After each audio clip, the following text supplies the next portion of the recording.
My happiness has been restored. The Survivor auction is back. In celebration of this monumental occasion, I wanted to take a trip down memory lane and talk about the history of this great auction that was stolen from us, like 8, 9 years ago? Oh my god, where's the time gone? And while it would be fun to talk about the great auction moments, and that will still be there in this video, I wanted to mainly focus on the history and structure of the auction throughout the years, all the way back from the Australian Outback to the most recent Survivor 45. See what has changed over the years, and if the auction has some longevity moving forward after this latest go at this beloved format.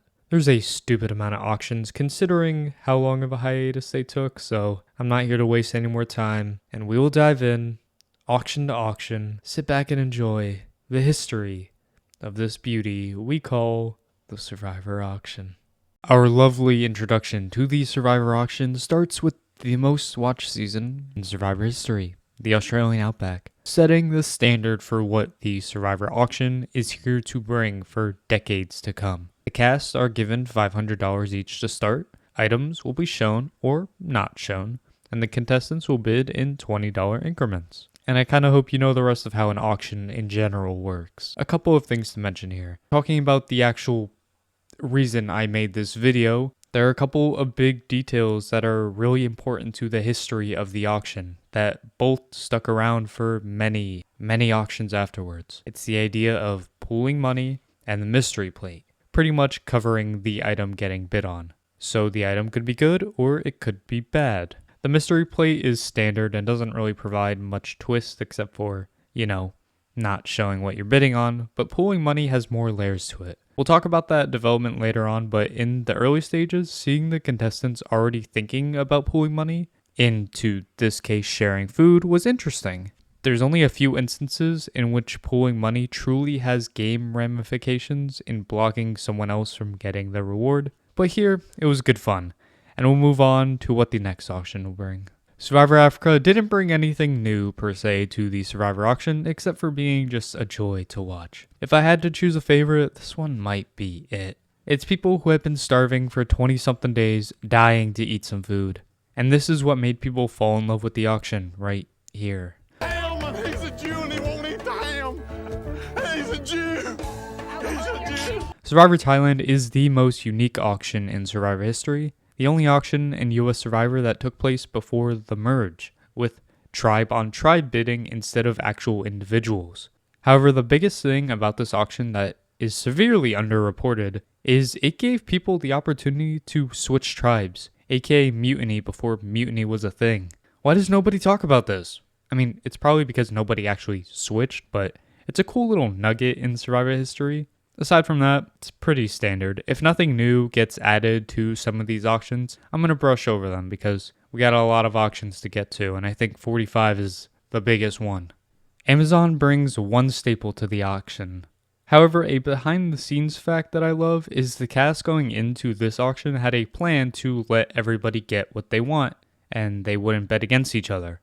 And during the auction, when Jeff saw that they were doing this, he instead decided to cover every item off because he was getting really pissed off, which is hilarious. Pop off, Amazon. However, this auction did start the ability to buy letters from home, the single most purchased item in the Survivor auction history. It's always going to bring out the waterworks, a really cute scene that I enjoy every time it's used. Another underrated moment though is when Jeff offers another bid for letters because Jenna's mother was sick at the time to allow Jenna to potentially get letters. He offers, and then Heidi bids against Jenna. I have no business laughing. I'm an asshole, I know. But that's an underrated moment for sure. Survivor Palau added nothing new to the auction, aside from covering up every item shown, so what the fuck am I supposed to say? Survivor Guatemala! 2 big notes to remember from this auction. This is the first time in an auction an advantage was given as an item, opening the doors for things to be bid on that aren't just food, which will eventually lead to the death of the auction, but we'll get there soon, trust me. And the other part was bidding on not just letters from loved ones, but actual loved ones, combining the loved ones visit with the auction here. It's a nice touch. I'm not a psychopath, but I think it's so much better if not everybody gets their family visit. So theoretically, being in control of that by bidding on your loved one is awesome to me. It also had the biggest auction purchase of all time, with Judd and Sydney combining to buy their loved one for Judd. Survivor Guatemala was a big factor in the future of the Survivor auction with these two additions. Survivor Cook Islands has one of my personal favorite auctions. There's so much going on throughout the whole thing. The important thing to note is that they have a fucking ice cream machine? What the hell? Alright, but for real, there's more power to bid on here. This time, the opportunity to buy somebody out of the auction, sending them to their death. Exile. I love the tension here. And back when I was talking about pooling money, this was pooling money in order to win this advantage, which gave the I2s the numbers even in the auction to do whatever they wanted. Nothing out of this world here, but it's a really fun auction, unless your name is Candace. 420. 420, the magic number. Going once. Oh, my favorite. You have $100? I just bid it. Survivor Micronesia has one thing. This was the start of the end of pooling money. So no more grouping up money to get what you want. Every person for themselves. Aside from that, didn't bring us anything new. Enjoy Eric Reichenbach sucking off Sharif Field's fingers. Oh, wait, no. Oh, baby. Oh, baby. Oh, that's sad. Love me some Gabon. I love me some Gabon auction. But there's only one minor thing added. Randy bids on literally every item, and I love that from Randy so much. Kenny got to buy someone out of the auction, and the addition that I was talking about was Randy winning an item for the tribe. In this case, a lot of cookies. This normally wouldn't be important, and isn't really important in the future, but for this auction, leave it up to the petty people for being petty and causing drama over some cookies. I left the auction broke, full, half drunk, and pissed off. Token teens can bless us with these 2 moments and these 2 moments only. 50. $20 increments. 70. $20. There's one left. Survivor Samoa gave us one little twist to add on to this mounting pile of auction lore, and it's a classic. Win an item and keep it for yourself, or give it to the rest of your tribe and get nothing for yourself. Obviously, you're gonna share it. It's the least you can do in a game like this. And I'm confident that no one's going to vote me off because they didn't get a piece of apple pie. I got bad news. They did indeed vote him off because they didn't get a piece of apple pie. Mr. Parvati Shallow's ex-husband. That's true, right? I didn't just make that fact up. They were a thing, right? I saw him on Winners at War. I swear I did. Oh God, here I go. I'm potentially spreading some misinformation on the internet. Oh God, we gotta go. We gotta move. Fun fact, until the break from Worlds Apart to Survivor 45, this break from Samoa to One World was the longest Survivor has gone from season to season without an auction. Did they have any new breakthroughs during this time? No, not even a little bit. Now that we're talking about it, there were no changes made in One World, Philippines, or Caramoan. So we can skip straight to Kagan, which will lead into the infamous one. But we gotta make a pit stop at Kagan. Survivor Kagan will be remembered for this one thing. The meat is just immaculate, all in my mouth. No, not that thing. I meant the new addition they made. In the past, when it came to advantages, the highest bidder, or first to 500, wins it. However, 3 people were holding off in this auction to try and earn an advantage. So, instead of a race to 500, anybody willing to bid that max bid offer will draw rocks to determine who wins the advantage, which I believe is an underreported factor into the death of the auction. For 99% of people in the past, the auction was a realm for getting food they were deprived of for 20-something odd days, where in the recent auctions, with the additions of advantages, a substantial amount of people will hold off on the food bids, which leads to less fight and debate on the food being bought, making a lot of the auction basically useless in production's eyes until that advantage is revealed.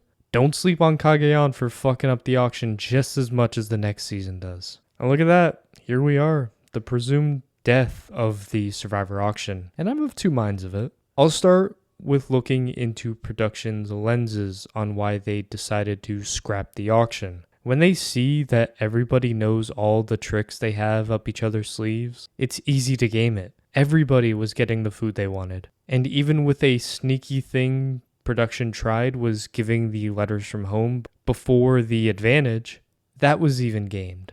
Sharin literally stated that in the past, the bid that wins the letters will also be made available to buy for that same winning price. So bam, a quick $20 later, and now everyone can get some love and a chance for the advantage. And if it wasn't for Mike giving us the most iconic auction moment in history with his love letter fake out, this auction kind of sucks. And I can see how production can look back on this and say, what are we supposed to do? They know what an auction is going to bring now, so we might as well scrap it. However, on the other hand, change the auction. I mean, come on, you've done all these changes that I've mentioned throughout this video, but because of this auction was kinda ass until something out of your control happened, you can't do anything about it, and you just throw it into the trash. That makes no sense to me, especially when the auction is nearly universally loved by the audience and the players. This felt lazy more than anything, and I don't believe what happened during this auction warranted a complete erasing of the auction. At least until Survivor 45 brought it back. Oh boy, there is a lot to get into with Survivor 45, the auction 2.0, as said by Jeff. Let's get into the first thing that happens. You're not just given $500 instantly. You have to earn your money for the auction by having a massive scavenger hunt through the jungle, looking for these little bamboo shoots to collect your money. And stopping down at this first change, I actually like it a lot. Obviously, it's going to fit in with the you have to earn everything trope that the new era is trying to bestow upon us. But also, I think it's just a lot of fun, and I like the idea of people starting auction with different amounts of money, especially with the twists that come up later on. I think this is a good addition. And not to mention, each bamboo shoot itself has a different amount of money in it. It's kind of like you're going Easter egg hunting. That I also enjoy. Onto the actual auction itself, one big thing, no advantages at all. This is purely food. You're not saving your money for an advantage. Very good, very good. It brings back the OG version of an auction, and a big reason why I think the auction was broken was because of that idea of advantages being added on. There are 15 total items prepared.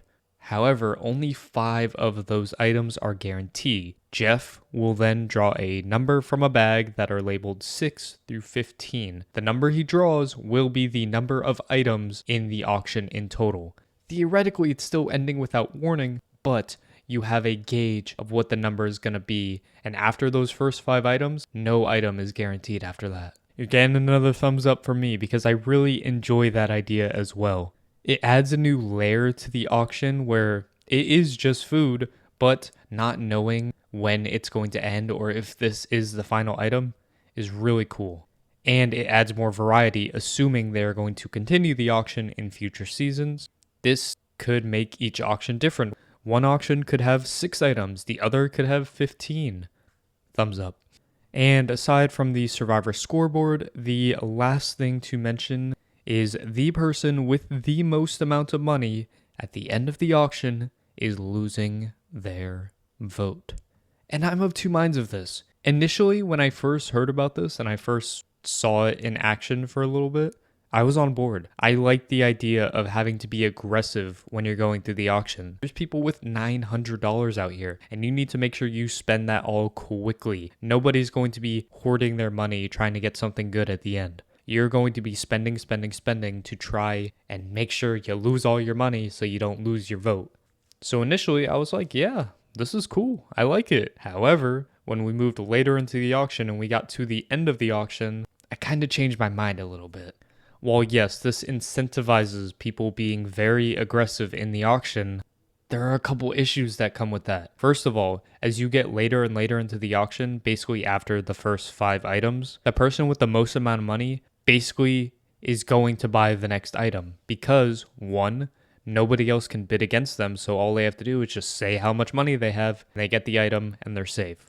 which kind of kills the point of the auction. It's not an auction anymore. It's just the person with the most amount of money has to hope there's another item so that they can bid all their money on it. It doesn't matter what the item is, they're just going to bid on it.